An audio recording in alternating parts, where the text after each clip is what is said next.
Ramla tak pernah memberi restu anaknya merantau. Anak satu-satunya itu pun menurut. Tidak ada protes, tidak ada mengeluh. Padahal anak seusianya yang lain telah menyeberang pulau, membuka usaha, atau jadi pegawai di Pulau Jawa. Dengan keadaan itu, Ramla sangat bersyukur. Ia tidak merasakan kepedihan yang pernah dialaminya. Bagi Ramla tidak penting menjadi kaya, tidak penting memajukan kampung. Yang penting adalah kebutuhan keluarga. Biar hanya memiliki satu piring, selama seluruh keluarga mengumpul, semua masalah terasa tidak begitu berat. Begitulah. Tetapi keadaan itu hanya bertahan hingga akhir tahun 90-an. Kini Ramla hanyalah perempuan tua yang sering terlihat berjalan sendiri mengunjungi lubang tikus yang berada di seputaran nagari Sijantang, lubang sisa para penambang batu bara. Perempuan tua yang selalu membawa rantang kosong, berbicara sendiri di mulut lubang, tertawa seakan lubang itu membalas tingkahnya. Itulah sebab mengapa kini ia dipanggil Ramtang oleh orang-orang. Kota tempat Ramla tinggal pun ternamai melalui pembentukan nama seperti itu, Sawalunto. Diberikan nama Sawalunto karena di daerah itu begitu banyak sawah, dan sawah-sawah tersebut dialiri oleh sebuah sungai yang bernama Batang Lunto. Setelah itu, Sawalunto pun mendapat julukan baru akibat menjamurnya tambang batu bara sejak zaman Belanda dahulu. Dia mendapat julukan sebagai kota arang. Batu bara yang hitam itulah penyebabnya. Akhir-akhir ini Ramtang terlihat lebih gila dari biasanya. Jika sebelumnya ia mengunjungi lubang tikus saja, kini ia menganggap segala lubang sama. Tidak hanya lubang buatan para penambang, sumur warga pun ia kunjungi. Jadi, Ramtang akan selalu berhenti ketika menemukan lubang menganga di tanah. Seperti hari ini, Ramtang berhenti di depan parit besar pinggir jalan raya. Ia duduk menghadap parit itu, membuka rantang kosongnya, berbicara sendiri, tertawa sendiri. Suaranya timbul tenggelam ditelan suara kendaraan. Ia tidak peduli. Ia memang tidak pernah peduli dengan tanggapan dan pandangan orang. Sepertinya telinga dan mulutnya telah terkunci. Begitu juga mata. Ia tidak pernah terlihat berpandangan dengan orang lain. Ramtang telah terjebak dalam hidupnya sendiri. Berbeda dengan warga baru Sawalunto. Orang lama tidak pernah membiarkan Ramtang sendiri. Biar sikap Ramtang yang begitu dingin, orang-orang tetap saja memberi makan untuknya. Orang-orang sangat tahu dengan keadaan Ramtang. Dulu ia orang yang sangat dermawan. Ia tidak kaya, namun tidak pernah bisa melihat orang susah. Ia sangat ringan tangan, tidak pandang siapa yang ditolongnya. Karena itulah orang-orang masih menyisakan kebaikan mereka untuk Ramtang. Jika Ramtang terlihat tidak menemukan tempat berteduh ketika hujan atau malam, segera mereka menyilakan rumah mereka untuk Ramtang. Mereka tidak takut dengan kegilaan Ramtang. Ramtang adalah orang yang tidak banyak tingkah, menerima jika diberi, tidak pernah meminta atau memaksa. Tidak itu saja, orang-orang juga yakin kalau menolong Ramtang akan menambah peruntungan mereka. Ramtang memang bukan penduduk asli. Ia bukan berdarah Minang. Kakek Ramtang adalah salah satu dari sekian orang yang dibawa Belanda untuk kerja di tambang batu bara. Semasa muda lelaki itu didatangkan dari Pulau Jawa. Setelah sekian waktu di Sawalunto, ia menikahi anak perempuan teman sekerjanya. Dari pernikahan itulah lahir ibunya Ramtang, yang kemudian menikah dengan pekerja tambang juga. Ramtang pun kemudian menikah dengan pekerja tambang pula. Sayangnya begitu anak satu-satunya lahir, kehidupan para pekerja tambang sangat sulit. Pertambangan diambil alih oleh pemerintah. Kenyataan itu sangat berbeda dengan zaman Belanda. Pemerintah tidak memberi pembagian hasil tambang kepada pemilik tanah. Dengan dasar itu terjadi suatu keadaan yang tidak nyaman. Para pekerja pun terkena imbasnya. Para nenek mamak gusar. 10% pendapatan bersih dari tambang batu bara yang mereka dapatkan dari penguasa Belanda tidak mereka dapatkan lagi. Tanah ulayat pun dianggap milik negara. Suami Ramlah mengambil keputusan. Ia merantau ke Jawa. 1 tahun masih ada kabar, 2 tahun mulai jarang, dan tahun ketiga hilang sama sekali. Ramlah mengambil alih. Ia bekerja apa saja. Kepintarannya menjahit ia gunakan. Tenaganya untuk mencuci dan memasak pun ia gunakan. Ia besarkan anak satu-satunya itu hingga dewasa. Ramlah tidak pernah membiarkan anaknya merantau. Ia tidak mau anaknya itu mengikuti ayahnya pergi untuk tidak kembali. Maka anaknya itu pun mulai bekerja di tambang batu bara.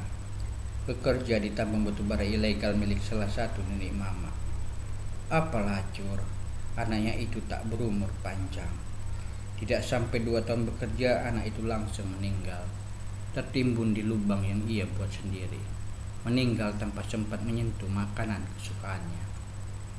Lihatlah Ramtang yang sedang duduk menghadap parit di pinggir jalan.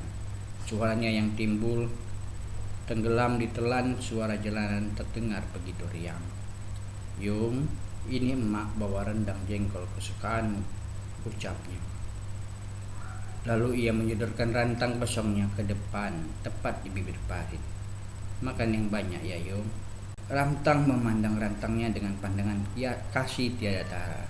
Ia tersenyum bahagia, senyum bangga seorang ibu ketika mampu memasakkan makanan kesukaan anaknya. Tiba-tiba langit terlihat gelap, sebentar lagi hujan.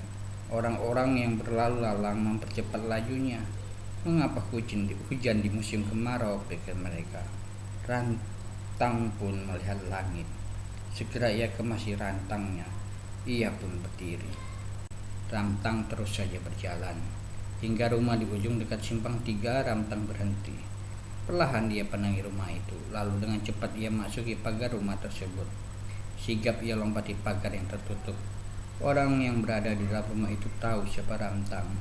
Mereka tahu kalau Ramtang sakit jiwa, karena itu mereka menjadi takut. Tidak seperti warga lainnya. Mereka ini orang baru. Mereka tidak memiliki kenangan masa silam indah bersama Ramtang. Jadi Ramtang bagi mereka hanyalah orang gila yang kalau bisa dihilangkan dari muka bumi. "Hush, pergi kau."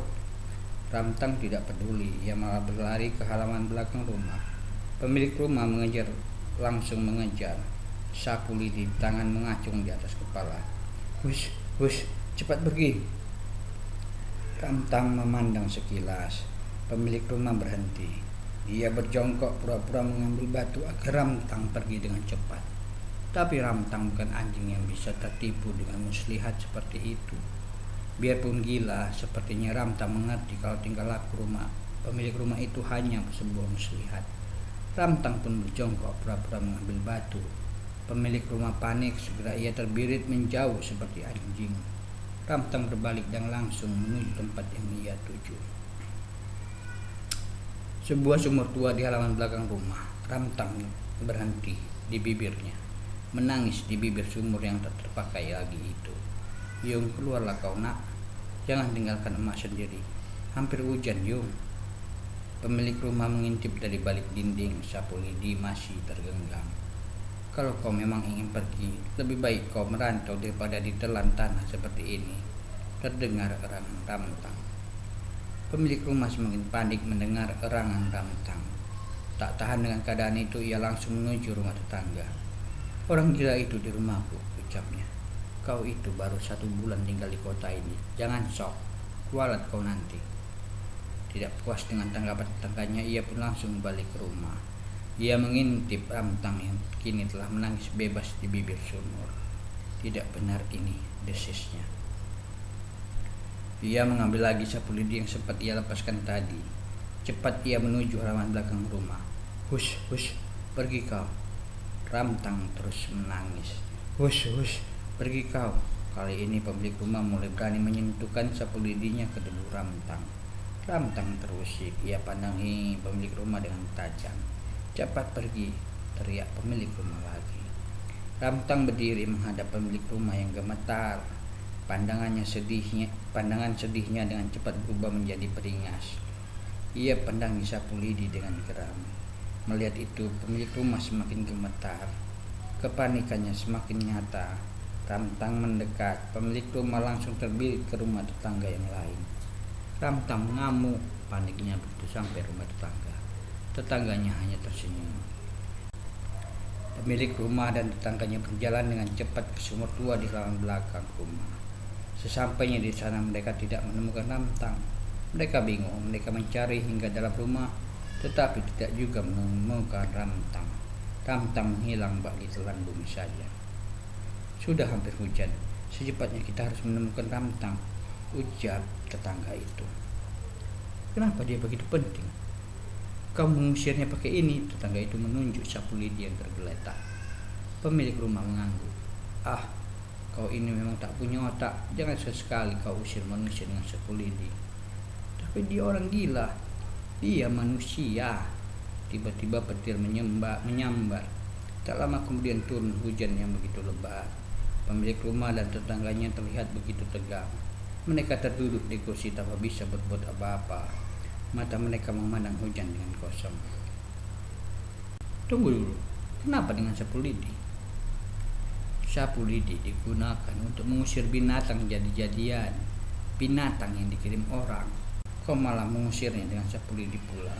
Ah, padahal dia sudah memilih rumahmu. Biasanya rumah yang ia inapi akan mendapat keberuntungan. Pemilik rumah terdiam. Hujan semakin lebat. Sepertinya hujan tidak akan berhenti dalam waktu singkat. Semoga ada yang menampungnya, ucap tetangga itu. Dalam hujan lebat, Ramtang berjalan pelan. Badannya basah kuyup. Ia terlihat begitu menggigil. Rantang kosongnya pun ia peluk untuk mengurangi dingin. Tidak ada yang mengajaknya berteduh. Orang-orang sudah masuk dalam rumah sejak hujan tiba. Semua orang tidak ada lagi yang berada di luar rumah. Tak ada yang melihat Ramtang. Ramtang terus berjalan tak tentu arah. Ramtang marah, semakin marah ia menjadi tak terkendali. Tubuhnya yang menggigil membawanya mendatangi sebuah rumah di sebelah surau. Ia begitu beringas, ia memaksa masuk. Ramtang, mari masuk, kau sangat basah. Ramtang tidak peduli dengan sambutan itu. Cepat ia masuki sebuah kamar, membuka lemari dan mengambil pakaian hangat. Tidak peduli dengan pandangan pemilik rumah, ia mengganti pakaiannya dengan cepat. Lalu beringas ia masuki dapur dan makan apa saja yang ada di sana. Pemilik rumah masih berusaha sabar, tapi kali ini Ramtang begitu berbeda.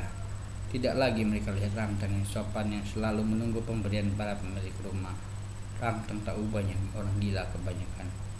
Ramtang, tenanglah, ada apa? Ramtang tak peduli, ia memakan makanan yang ia temukan dengan rakus.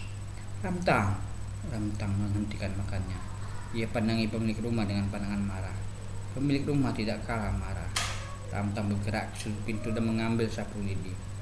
Lalu ia usir pemilik rumah itu bak mengusir ular jadi-jadian. Pemilik rumah tak bisa berbuat apa-apa. Ia semakin terpojok ke dinding. Ramtang semakin semangat. Sapu lidi pun ia arahkan ke muka pemilik rumah. Tiba-tiba Ramtang berhenti bergerak. Sapu lidi terlepas. Dia berbalik menuju pintu keluar. Anakku, emak datang. Bawa payung agar kau tak kehujanan, teriaknya. Pemilik rumah bingung melihat tingkah drastis Ramtang. Ia hanya bisa memandang. Ramtang keluar dari rumahnya menuju luar. Mana payungku, teriak Ramtang berulang-ulang di jalanan. Ia terus berjalan, berlari, berputar mencari payung. Mendengar teriakan Ramtang, orang-orang dalam rumah mengintip lewat jendela. Salah satu dari mereka keluar dan memberikan payung pada Ramtang. Kau mencuri payungku. Kalian semuanya pencuri. Kalian curi suamiku, kalian curi anakku, kalian curi tambang batu bara, kalian curi tanah nagari ini. Pemilik payung tidak menyangka Ramtang akan bersikap begitu. Ia juga tidak menyangka kalau Ramtang menyerangnya hingga terperosok dalam parit. Melihat kejadian itu, orang-orang yang ada di dalam rumah langsung berhamburan keluar untuk menolong pemilik payung dan berusaha mengamankan Ramtang. Mereka tidak berhasil. Ramtang telah lari sebelum mereka mendekat. Ramtang terus saja berlari. Rantang kosongnya berbunyi, nyaring akibat guncangan dan payung yang terkembang di tangannya melayang-layang melawan angin. Hujan tetap lebat. Ramtang terus saja berlari menuju Sikalang. Berlari menuju lubang-lubang tikus yang banjir oleh air. Lubang yang telah menenggelamkan anaknya tanpa ada jaminan keselamatan. Yogyakarta, Desember 2006.